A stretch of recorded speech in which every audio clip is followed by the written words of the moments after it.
तलवारबाज बहू।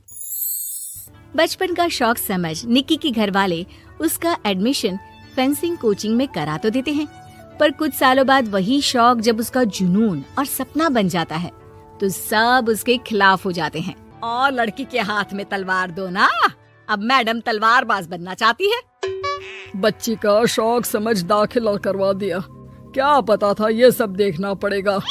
अरे बहुत हो गई तलवारबाजी, आज से तू सिर्फ रसोई और बेलन देखेगी। पर मम्मी पापा, फेंसिंग भी फुटबॉल और क्रिकेट की तरह एक स्पोर्ट है। थोड़ी और प्रैक्टिस के बाद मुझे स्टेट, फिर नेशनल और फिर इंटरनेशनल खेलने का मौका भी मिल सकता है। निक्की की बात से भड़के हुए घर वाले आगे कुछ सुने या समझे बिना उसके घर में रहने का ऐलान कर देते हैं, जिसके कुछ हफ्तों बाद निक्की की आयुष के साथ शादी हो जाती है। ससुराल पहुंचने के कुछ दिनों बाद बहुत हिम्मत के साथ निक्की फिर वही फरियाद लिए इस बार अपनी सास के पास जाती है। मम्मी जी, क्या मैं कोचिंग दोबारा शुरू कर सकती हूँ? कैसे कोचिंग? तेरे मम्मी पापा ने तो हमें किसी कोचिंग या पढ़ाई के बारे में नहीं बताया। वो पढ़ाई नहीं, फेंसिंग की कोचिंग है। और देख, अपने अंग्रेजी के बड़े बड़े शब्द ना मुझसे ना बोला कर, सीधे सीधे बता कि ये फेंसिंग है क्या। मम्मी पापा के साथ अपने एक्सपीरियंस के बाद निक्की कोई रिस्क ना लेते हुए सास से झूठ बोल मंजूरी ले लेती है और इसी के साथ निक्की के सपनों की दुनिया शुरू हो जाती है, जिसमें अब वो सुबह उठ जल्दी जल्दी घर का सारा काम खत्म करके ज्यादा से ज्यादा समय अपनी फेंसिंग प्रैक्टिस में बिताने लगती है। इसी तरह महीने बीत जाते हैं।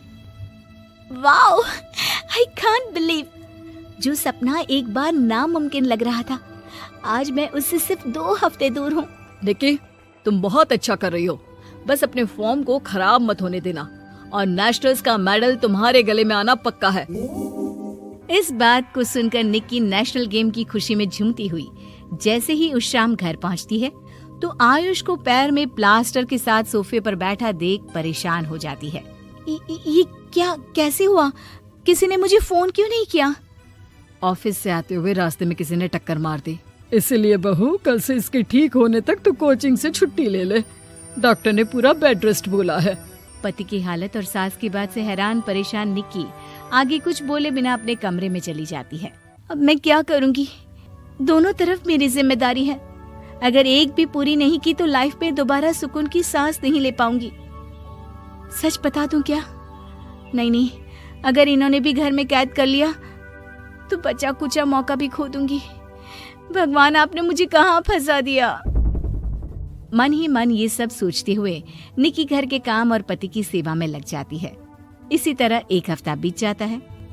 बहुत सोचने के बाद भी जब कोई दूसरा रास्ता नहीं दिखता तो निक्की सबको फेंसिंग की सच्चाई बताने का फैसला करती है और सास और पति के पास आती है।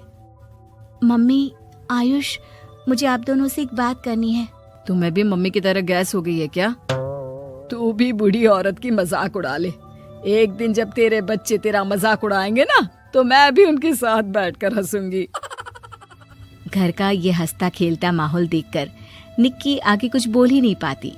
तभी गोलियां चलने की आवाज सुनकर सब डर जाते हैं और कुछ आतंकवादी घर में घुसकर सबको बाहर निकाल देते हैं, जहां उनके एरिया के बाकी सब लोग भी इकट्ठा होते हैं। कोई किसी भी तरह के होशियारी नहीं करेगा, हमें बस कुछ समय के लिए चुप रहने की जगह चाहिए, इसलिए अगर तमीज में रहोगे तो जिंदा बच जाओगे, और अगर मरने का ज्यादा मन हो तो अपना सीआईडी वाला दिमाग चला सकते हो। डर की वजह से कोई इसके आगे कुछ नहीं बोलता। कुछ घंटे इसी तरह आतंकवादियों की कैद में बैठे रहने के बाद निक्की की सास गुस्से में चिल्लाने लगती है।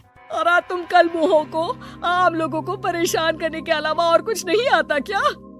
मैं कहती हूँ, अरे एक एक को मेरी बद्दुआ लगेगी, कोई जिंदा नहीं बचेगा। ये अब क्या कर रही हो मम्मी?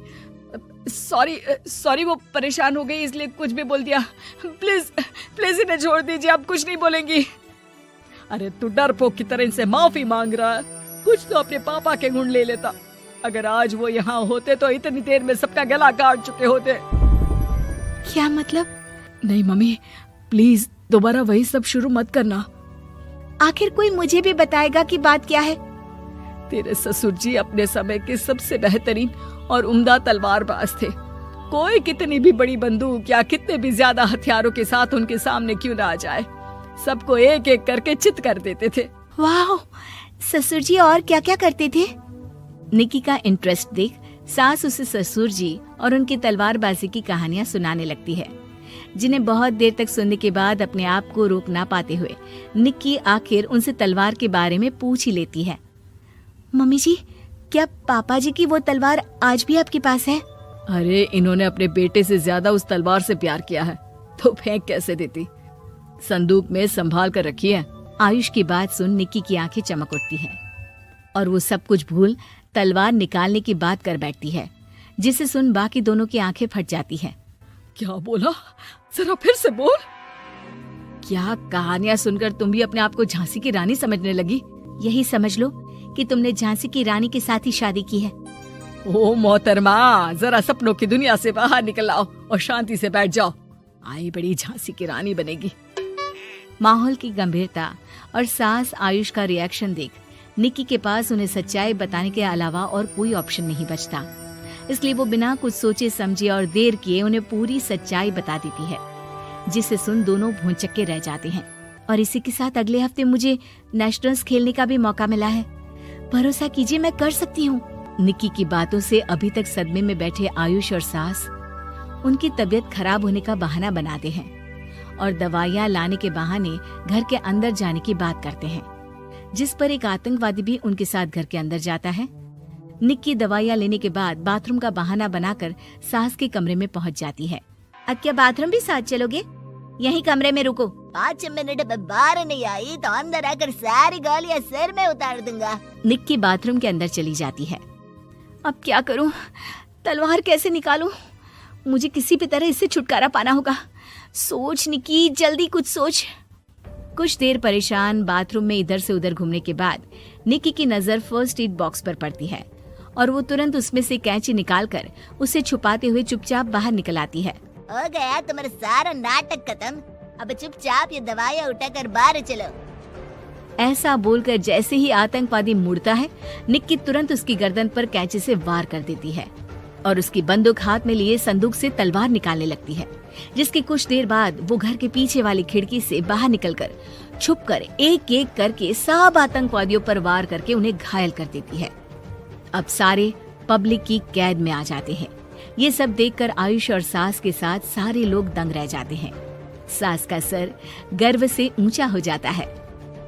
मेरी बहू सिर्फ नेशनल्स नहीं, इंटरनेशनल भी खेलेगी। हाँ।